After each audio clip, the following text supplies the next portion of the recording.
Hello, and welcome back to Parley, the show where you folks support the other stuff I make by paying me monthly to talk about the topic of your choice. This month, Zezmeril has chosen some discussion about adding stuff to coffee and tea, following the theme of my last few parlays. Zezmeril says we're sticking to the theme of coffee and tea.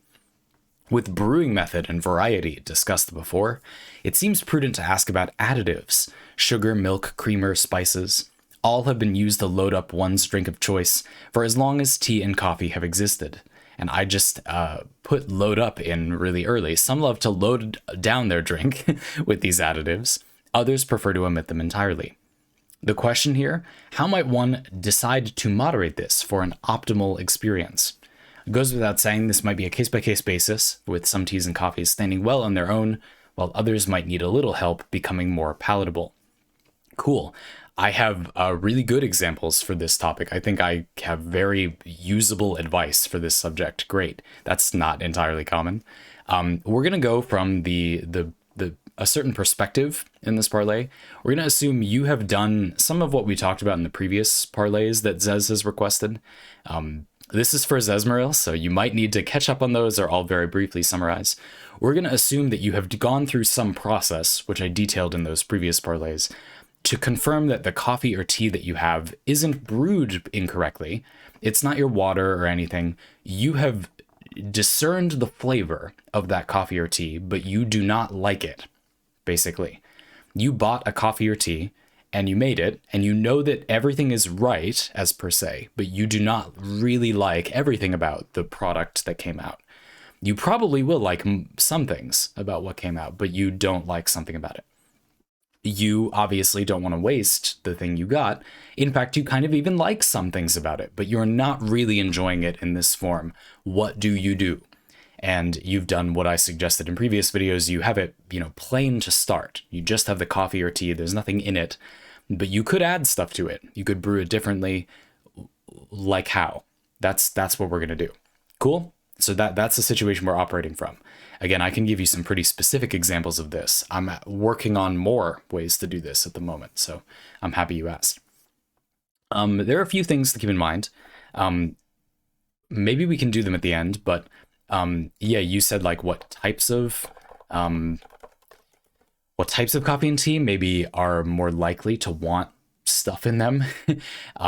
Maybe we'll get into that more at the end. What I'll say for now is just to keep in mind that, for example, milk in coffee and tea, the proteins do bind to some of the bitterness, as I understand it. That is my extent of my understanding of the chemistry of coffee and tea and milk. But when you add milk to coffee and tea, you are not simply masking flavor that is there. A lot of, big chains, their coffee's not going to be that fresh. They're going to buy a lot of coffee, so they're not going to buy the best coffee. They know the coffee they're serving isn't maybe not disgusting when prepared reasonably, but it's definitely a lot less good than it could be.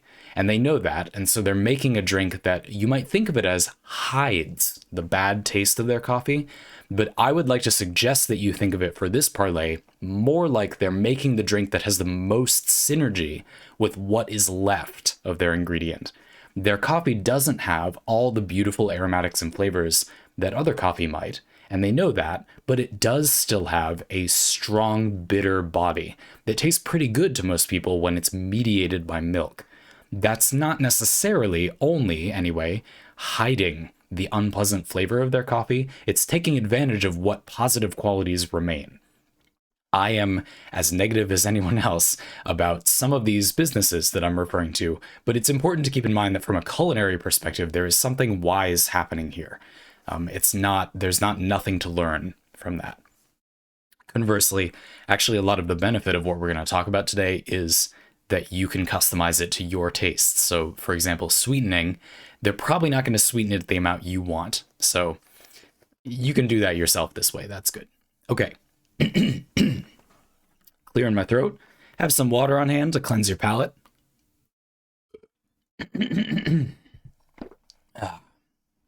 Goodness. I could really use a beverage. So I'll take my new coffee or tea that I got, and I'm all excited to brew it up. And I'm going to put it in my brewer, and I'm going to make some coffee and tea. And it comes out great, of course. It's a masterpiece. But yeah, it just doesn't taste that good to me. This one is going to be an SL28 coffee that I bought. SL28 is a variety of coffee that is pretty prized, pretty historied, but it's a little sickly. It's hard to raise, is my understanding. It tastes very aggressively of red fruit. If you're not that familiar with the taste profiles that lighter roasted coffees can have, that might sound a little unusual to you. I don't think the flavors that this coffee had were unusual for lighter roasted coffee, but the amount of them was crazy. It was so aggressive, very aggressive, way too aggressive. Opening the bag was like this explosion of red fruity flavors. This coffee, nicknamed the Bordeaux of coffee, assaulted my sinuses, and I brewed it, and then it assaulted my taste buds.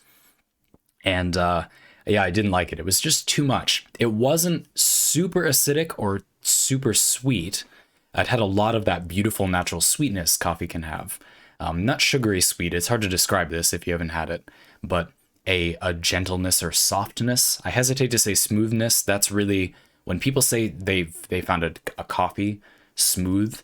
Generally, they're lacking the language to say. When I've sometimes had the fortune to dig in with these people, what they're trying to say is just that it doesn't have the qualities that they're familiar with coffee having, which are just errors in brew method. So I would argue that's kind of not an aspect of coffee, but there is definitely a smoothness that could be a tasting note, some combination of natural sweetness in coffee, and if a coffee has a moderately heavy body, like viscosity or thickness, that could come across as a different meaning, I guess, of smoothness. But anyway, so yeah, it had some positive qualities. It was very strong. I feel like that's almost always worthy of note for an ingredient, right? You drink, you know, a thing you got because you want its particular flavor, and that particular flavor is very prominent. It's hard to say that's bad. It was just too much by itself, right? And yet, this was a tricky one because you could go to adding sugar to mediate the acid, but it wasn't really too acidic. It was also kind of too sweet in a certain way. Not the same as sugary sweet, but I didn't want to add things. I wanted less. I put a splash of water in it. That's always a good thing to do. I don't know why, but for a lot of people, coffee at a certain concentration, if you just knock it a little bit more or less off of that concentration, suddenly tastes very different, often bad or just weak, way too strong or way too weak for a comparatively small amount of water changing. I don't know why that happens. I know humans are kind of bad at detecting small changes in things, but this seems a bit extreme. I've always noticed that when you have a drink that has, you know, maybe you're doing 8 grams of coffee to 150 milliliters of water. You have that and you add 25 milliliters of water. It can make a huge difference in a way I don't totally understand. Some of it is probably changing temperature. So the first thing I'd recommend you do is take your drink you don't like, let it cool to room temperature, and taste it a few times as it gets to room temperature. Some of them might be really enjoyable at those temperatures. I've met people that say they just don't like, period, full stop. They never like coffee, say, at any temperature other than hot or cold or whatever, which I'm going to say something harsh. I don't think those people know they know that. I think they would rather keep it simple and say that that is how they feel. I'm not sure they know if they know that. That's okay. I hope you, if you're someone watching this video, are encouraged to find out. Like you really might enjoy it. A lot of coffees in particular are designed to be drank, if they're drank black, at a cooler temperature. That is often when they were cupped, like when the roaster tasted the coffee at various roast levels to determine how they wanted to roast the whole batch. They were often tasting it at a relatively cooler temperature, so you might enjoy it the most if you tasted at those temperatures. Anyway, that out of the way, of course, I want you to get to enjoy the coffee or tea by itself. So that's important to check. But this also might mean getting accustomed to drinking your coffee and tea at temperatures that are cooler than you want your cozy drink, maybe. which for some people might be, I don't like that. That I have very low heat tolerance, but some of you might be frustrated by that idea. My sympathies, but it's worth a try, and then you can still drink hot coffee and tea. I don't know. But if you want to fiddle with it, you owe it to yourself to discern its taste by letting it cool a little bit. And then what are we doing? Well, for this coffee, for that SL28 coffee, I just had it cold. Having something cold kind of mitigates our experience of acid on the palate, and also sweetness to some extent. Not all kinds of sweetness, but so I thought maybe cold, this would be nice. You know, it's quite fruity, tropical already. That seems like it would taste good as a refreshing beverage rather than something hot. Maybe that would help. And it will make it a little less intense without, as per se, really removing any of its flavor. And I'm not adding anything. I don't want to add anything. And so I had it cold. You could do a few things to make your coffee cold. You could just take your brewed coffee and put it in the fridge or freezer to chill it down. I wouldn't let it freeze, but anyway, that might destroy some of the flavorful compounds in it by freezing it slowly. The idea is the ice crystals kind of mess up some of those things. Coffee does taste bad, at least to me, if you freeze it normally, which suggests that all this flash freezing technology in coffee is doing something. But it seems a bit weird to me that the ice crystals destroy them. I don't know why, but it doesn't taste that good to me. It might be that it oxidizes a lot. Anyway, I wouldn't freeze it, but you could make it cold. You could make new coffee of this coffee and just make it the way you did before, but get it cold. A thing I've seen people do is take half their brewing water and put that as ice, that weight of ice, in the bottom that they're going to brew into. I haven't found that to be ever tasty at all, but people sure do it a lot, so I don't know. What I would do is get an AeroPress if you haven't already, or you could use an espresso machine, and brew this coffee that you want cold. Brew it concentrated, and then just instead of diluting it with hot water to the strength that you want to drink it at, dilute it with cold water to the strength that you want to drink it at, and ice. So I would do, here's how I do it for my recipes. I've made the coffee with my normal recipe, which is 8 to 10 grams to 150 milliliters of water. So 8 to 10 grams of coffee, 150 milliliters of water. And I drink that, and I don't like it. I want that cold instead. 8 grams, 150 milliliters. Forget the 150 milliliters. Take your 8 grams and double it. So I have 16 grams. And then that's the amount of coffee I'm going to put in. And I'm going to brew with 3 times that amount of water. So 16 grams becomes 48 grams of water. 16 grams of coffee in, 48 grams of coffee in, water, in. Stir it 20 times with the AeroPress paddle thing while the AeroPress is upside down, the inverted setup. If you don't know what that looks like, you can quickly Google image search it and you'll see it. And then I press it out. The target brew time is about a minute. Just be careful. Don't hurt yourself. Make sure you don't do this too violently. Let it be too slow if it's your first time doing it that way so you don't burn yourself. Then you can just put cold water in that. About 100 milliliters of water, maybe a bit more, maybe some ice in there, 50 milliliters of ice, 50 milliliters cold water. Yeah, something like that. And then that tasted really good. It was kind of this refreshing tropical drink. It was very sweet, kind of tasting for a drink that didn't have any sugar in it. It tasted like a mildly sweetened, fruity, kind of iced tea sort of drink without having much sugar in it. That was pleasant. The acid was quite tame. Still tasted good. Very big berry flavored drink. It was great. It was good. Totally successful technique. What if instead it was too bitter? You didn't like your coffee or tea because it was really bitter. There's a couple things you could do. You might have overbrewed it, especially in tea. There is a flavor. I said before, we've established that you've come to recognize when something is brewed in error, but I've noticed lately that there is a place where I can't do this yet. And it's with the bitter flavor of tea when it's overbrewed. If that tea has that flavor profile kind of in it, there's a pleasant bitterness in tea that is relatively popular. There's a lot of tea with that flavor profile. But I have noticed that I can't tell it apart very well. I don't like it currently. It's kind of interesting. Like sometimes I kind of want it. Like my taste buds are sort of craving that thing. It would hit the spot, but then I have a bunch of it and I don't really like it that much. And I think, what's going on here? So I'm gonna keep drinking it a little bit and see how I feel.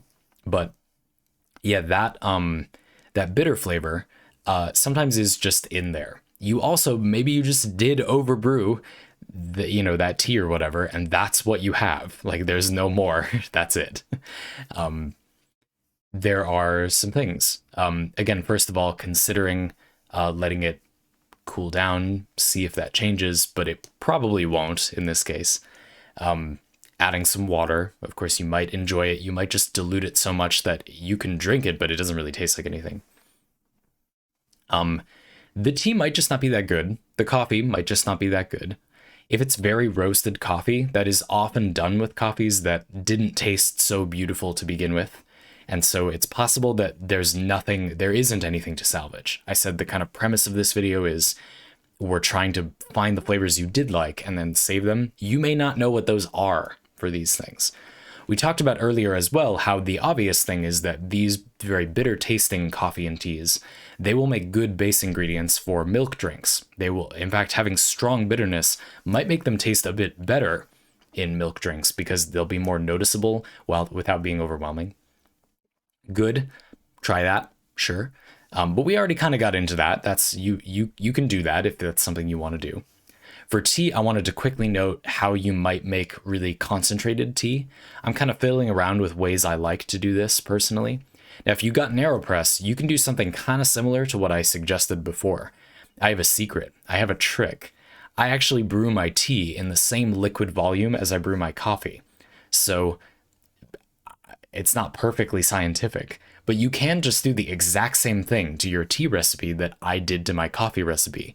In fact, interestingly enough, the amount of tea I use happens to be about the same. It's usually a few grams less. I didn't do that on purpose. That just happens to be the concentration that I enjoy. For example, let's say that in my same 150 milliliters of water, I'm going to brew 6 grams of tea. That's a pretty common amount I use. So I will do the same thing I did before. I'll double that, 12 grams, and I'll put that with 3 times its weight in water in my inverted AeroPress. And I'll stir it a bunch of times and then strain it out. There's a few problems. I'm pretty sure that will make it really disgustingly overbrewed. So let's cut the stirring. Let's also not do it for as long. That's probably not necessary. I'll do it as fast as I can, which will probably be 30 seconds. And again, please be careful. I also kind of think that that's not enough water. You probably need more, but not that much more. So let's just say that you put in water until the leaves are covered. Oh, there's actually another problem, which is that if the leaves aren't that hydrated, this is probably not going to work that well. Oh, I have an idea.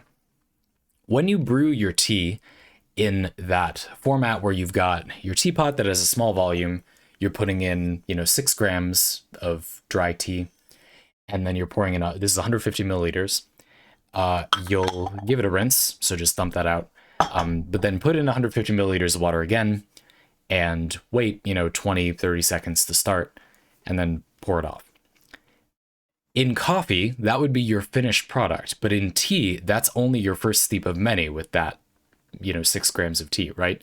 We talked about this in previous ones, and so what you can do now is you need those tea leaves opened up. You need them wet and kind of ready to brew quickly if we're going to make that concentrated one, right? But they are, because you just tried this tea and you don't like it. So you have them, you have the leaves. Just take those and dump them in your AeroPress and then put in, basically as little water as you can, I guess. Or maybe you need to do more leaves, but you could try that. Instead of doubling the leaves, you're just cutting down the water as much as you possibly can to get the leaves wet. And then plunging really quick, I guess. The idea is to get a concentrated sort of tea shot that you can use like you would use a concentrated coffee source like that AeroPress recipe or a Cometeer pod or an espresso or whatever. And then you can use that in your milk drink. Okay, that actually wasn't that quick, but anyway, something I've been playing with The problem, of course, is that the tea leaves are just big, right? It's hard to get them all underwater, as it were, in a small amount of water. Certainly, when I brew 6 grams of tea to 150 milliliters of water in that teapot, 150 milliliters of water is the amount of water it takes to cover all the tea leaves. So I'm sure you could cut it down in a narrow vessel, but by how much, I don't know. That's something I haven't done that much and would have to do more. Cool. But that's something to think about. Okay, the other things you could do, you could look up a technique called milk washing. I'm not going to get into it too much here, but basically you put the tea or the coffee, brew it, concentrated, do that thing we just talked about for the coffee or the tea. That with milk, and then you make the milk curdle. The curdling process sucks up all the bitter compounds, and you're left with this, it's milk washed or fat washed tea or coffee. Fat washing is kind of different. That would just impart the flavor. But that might be interesting too. You could use that to attempt to remove the bitterness from the tea or coffee, and taste something that is kind of like a shelf-stable latte-esque drink. That might be interesting. I haven't done that much because the curdling somewhat grosses me out. Not a very squeamish person. I just have a particular like childhood memory, I guess, of drinking curdled milk and being scarred for life. So maybe I should do it more and I'll get over that. But yeah, totally a thing you can do, that I have done before a few times and was really impressed with the results. It tastes pretty crazy. You can look up guides on how to do that all over the internet. I'm certainly not going to do it here. But yeah, that would work. That'd be interesting. Putting it in milk, that's a thing. We haven't really talked about sweetness. I do want to briefly touch on trying to mute acid. Before I gave you an example of a coffee that was it just tasted too strong, basically, like too aggressive. But what if you get a coffee that has a huge whack of acid in it? Something I've been playing with just quickly is using a super concentrated basic solution in a little dropper, dissolve a ton of like baking soda or something with a little bit of water and have a dropper of it. You put 1 drop in, you barely change the liquid volume and the flavor, but you might neutralize a lot of that acid, and then the other flavors wake up. I've certainly had light roasted Kenyan coffees before that were ultra acidic. It was like limeade that was unsweetened. It was crazy, a caricature of itself, but it definitely didn't taste good to me. But maybe it would have. Maybe there would have been flavors I couldn't notice because my taste buds were brutalized by acid, if I had just muted that acid. So that is something I've been just starting to experiment with. Definitely worth trying. A salt solution around can be a good way to mitigate bitterness the same way. I've often found that it makes coffee especially taste kind of washed out, and I haven't tried it that much with tea, but I do keep a salt solution, which is 20% salt and 80% water around. That's all. It's very, very salty. You add like 1 or 2 drops. 1 drop, taste it. 2 drops, taste it. Probably no more than that. That can help mute the bitterness a little bit. So a much simpler idea, definitely something to consider keeping around. If you're interested in this topic, that's probably the easiest thing you can do. You probably have salt and baking soda. Just making a basic solution and a saline solution and being able to add those is a really quick way to check. Certainly if you're going to get rid of that coffee or tea, you might as well try whichever one of those you think is appropriate for it and see if you like how that tastes. But sugar is what I've been avoiding this whole time. I don't like things too sweet. I don't. I really, really enjoy sweetness, but I just prefer less sugar. I love sweet things. I just don't want them as sweet. If you feel like that, you maybe get into a little bit of baking. It can be wonderful to have the brownie you like, but with less sugar. Not no sugar, still tons of sugar, just a bit less can go a long way, or a little bit more salt. Put a little more salt in. Anyway. You should totally put a bit more salt in. My baking advice for everything, put a little more salt in. Like a lot more salt. Really good cookie recipe hack, triple the salt. That's it. just put 3 times as much salt in. I guarantee you everybody will love it. Anyway, you're so good. I will not guarantee you anything ever, but there you go. Sugar. You could try to balance acid with sugar. you're gonna get something that is really strong. It could be interesting in milk or like with other things. Probably the place that I enjoy adding sugar the most is with coffee for a shaken cold drink. You add a little bit of sugar syrup or agave syrup can work well, or whatever syrup, honey syrup, maple syrup. Those might be a little strong for the coffee flavor, but maybe you've got a coffee like that one I mentioned before. A little bit, how much? You make your espresso or concentrated thing that is equivalent of your coffee, and then you add how much?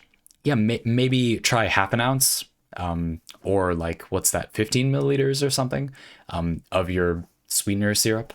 I know I use a mix of imperial and metric, and it's ridiculous, but this is my life. I do live in America, so you may now pity me. And then shake the bejesus out of it with a bit of water and a lot of ice. You'll get something that is very, very foamy and fluffy. You could try putting all the water you want in, 100 plus milliliters, and no ice, and just shaking it like crazy, and then pouring it over a ton of ice. That's fine. You find out the way you like to do it, but just shaking the heck out of it, and you've got a bit of sweetness in there, creates a cocktail-like mouthfeel. This really pleasing, fluffy, kind of silky, tons of little bubbles experience. Actually, a little bit like some milk drinks, like a cappuccino maybe, but cold and without the milk flavor, or if you cannot drink dairy comfortably. That's tasty. I'm not sure where you would apply that instead of the other things. It's just something that we're finally getting out of the territory of kind of fixing the drinks to be something you enjoy and into the territory of when would I do that thing? But that's certainly something you could try. Something I've wanted to say this whole parlay that we're now basically at the end, so I'm going to say, is I really like the way you worded, how might you decide to moderate, adding a ton of stuff and adding no stuff for an optimal experience. And I've been saying it, of course. Basically, my shtick is that you should just do them intentionally. They should become tools instead of defaults. I like how in your parlay request, you tried to avoid passing judgment on adding like a ton of stuff or no stuff. But I do think it's important to, being real for a second, people are pretty blunt about their preferences one way or another. A lot of people act like coffee with anything in it is like I'm above that, or they act the other way, which is, coffee by itself is just disgusting, period. Of course you should put stuff in it. And we've been over, obviously that's childish and we don't have time for those people. That being said, I do think it's worth thinking about, okay, yeah, but like, what if your preference is just always to put, cream and sugar or whatever in your coffee? All I'm here to say is it's probably not. It probably isn't. Like, I have met very few people in almost every person I've met in my life that I've known well enough to like sit down and have coffee with has kind of enjoyed both of those things when given a version of them that was balanced for them, basically. When I talk with my very close friend who really dislikes coffee, usually, in all forms, but if I pick out something knowing this person's taste well, they somewhat enjoy that thing. They'll occasionally ask for it. I have been profuse with the people in my life that I do not want to be humored. I don't want you to pick something because I enjoy making coffee or whatever. I have spent my whole life with the people I'm close to trying to get them to never coddle me about a thing. I hate that. I feel mortified by that. You don't know my personal history and we're not getting into it here. But they know I hate that. There's nothing I dislike more in this world than that thing. So I'm quite confident that those people do really enjoy a very specific version of those things. You might not be a person who has kind of caught the bug of just playing with new tastes for yourself yet, but if you have, I would like to encourage you that you probably do enjoy some coffee and tea drinks with stuff in them and some coffee and tea by itself, some of it. Keep in mind, humanity has a huge legacy of these drinks, right? Like, the thing about coffee, tea, and spirits too, is that the vice behind them, the caffeine or alcohol or whatever, is so widespread, so widely adopted, that humanity as a whole has put a huge amount of hours into making those tastes around that chemical taste good or interesting, as people are, if nothing else, just kind of sick of having it the same way every day. People have put a lot of effort, more than almost any other thing in human history, into making that thing have interesting variety of taste. And because people have done it all over the world and for many, many thousands of years, there will be something for you. Like, have faith that all of humanity has had someone like you that wants what you would want in some coffee or tea. There will be one you like, especially modern humanity, having added so much stuff to these things, has probably created some kind of recipe that you enjoy. So I feel like I just wanted to encourage people. You probably will like, as Zezmeril puts it, a moderated version of those cultures. If they seem like a bit much, they are, but a less overly caricaturized version of just put a ton of milk and sugar in your coffee and just drink black coffee all the time can be really good. Like, that can be very good. As long as you're not, to be really brutal, just stupid about it. There's lots of interesting stuff going on in those spaces. I think it's great to get to the point where you can extract some learning from someone who probably does oversimplify the topic, but there's something good in there. I sometimes find myself troubled by feeling like if I was a coffee or tea YouTube video maker, I would just be making other people's videos that I feel like they made into a parody of themselves into something that is like the not stupid version of that. Like this video, the way this person is talking about it skips over all the important details, but this one thing is interesting. Like, let's just make like a good version of that video, which is why I don't do that for a living, because that would get old really fast for me. There are kind of people who do that already as well. Anyway, that frustrates me a lot in my private experience of coffee and tea. So I hope that it will not frustrate you too much, and that you'll go into those videos thinking, okay, this person has maybe made the way that they like this drink their entire personality, but never mind that now. Is there anything good in here? And there often is.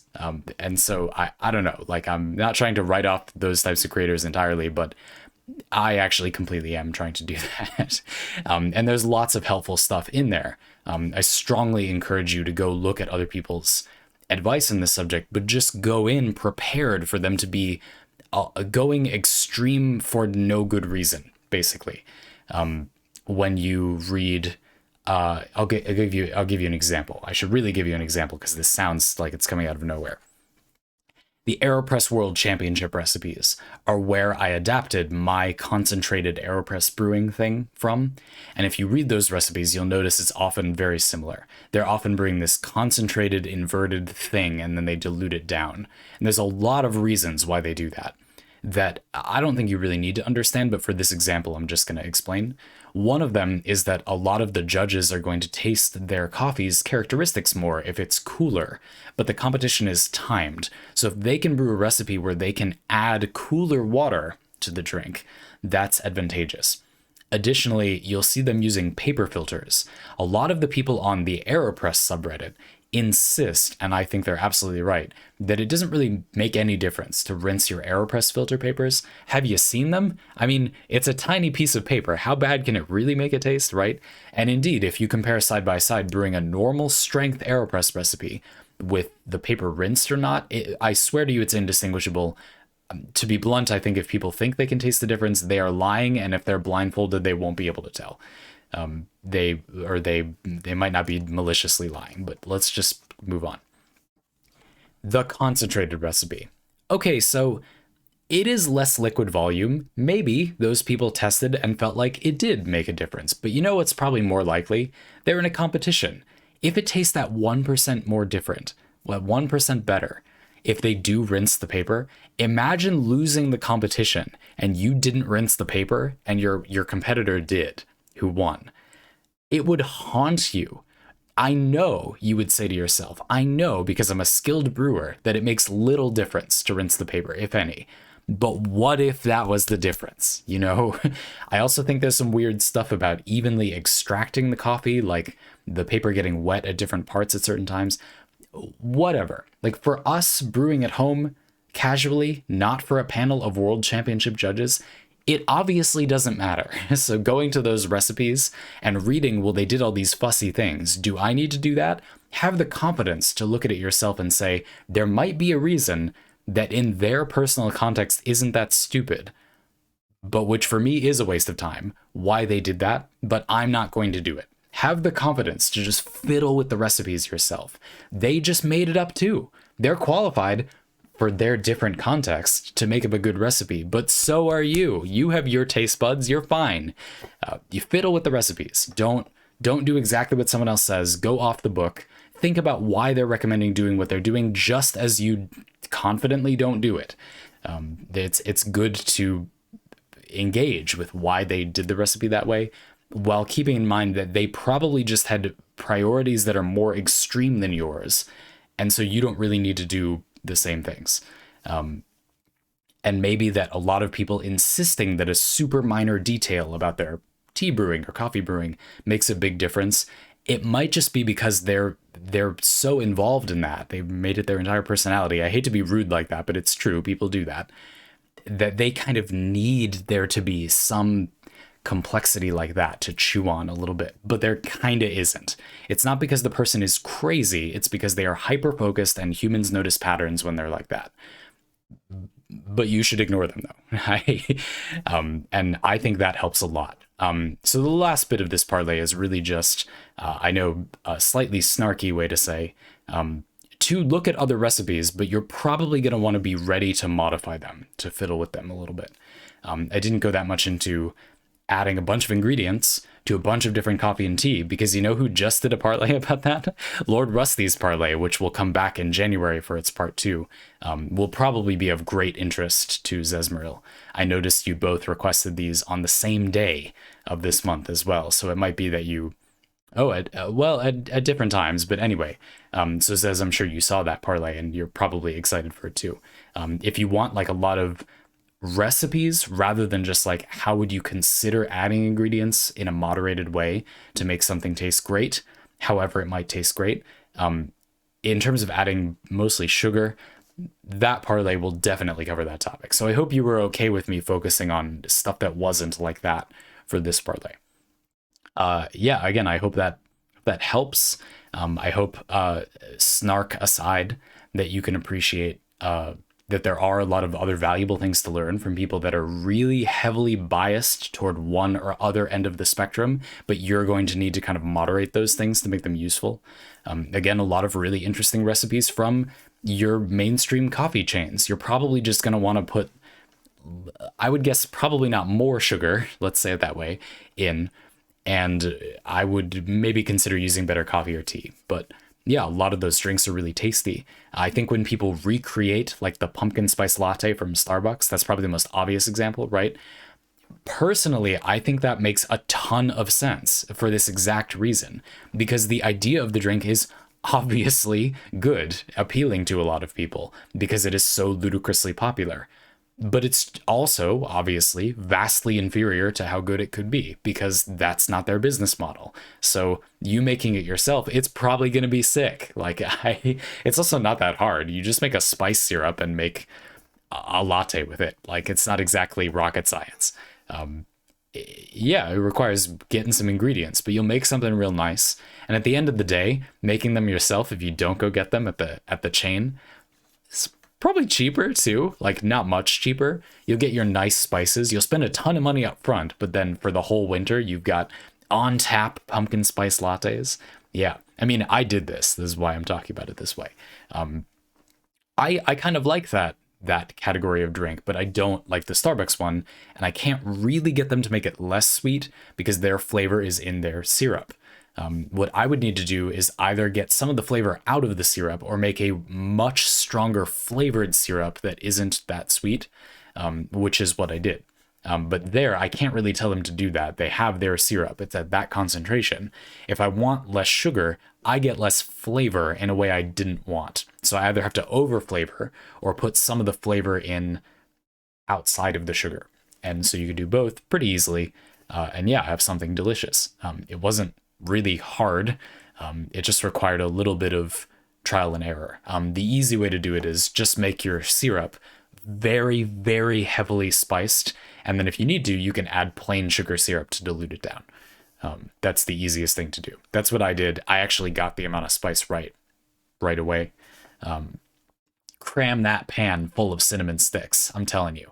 And then, yeah, you should have an ultra concentrated flavor, but pretty normal amount of sweetness syrup. And you could just put in a bit less of it, and you'll have something that definitely tastes like the spices and is sweet, but not too sweet, if that's what you want.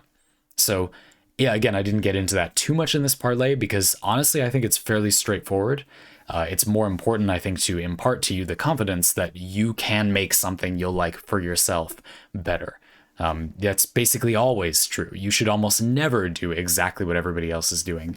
Taking it for yourself and making your own more moderated version of it is, again, just kind of always better in life. It doesn't even have to do with this one topic. So I wanted to encourage you to do that. And hopefully some basic tools to fiddle with acid and bitterness.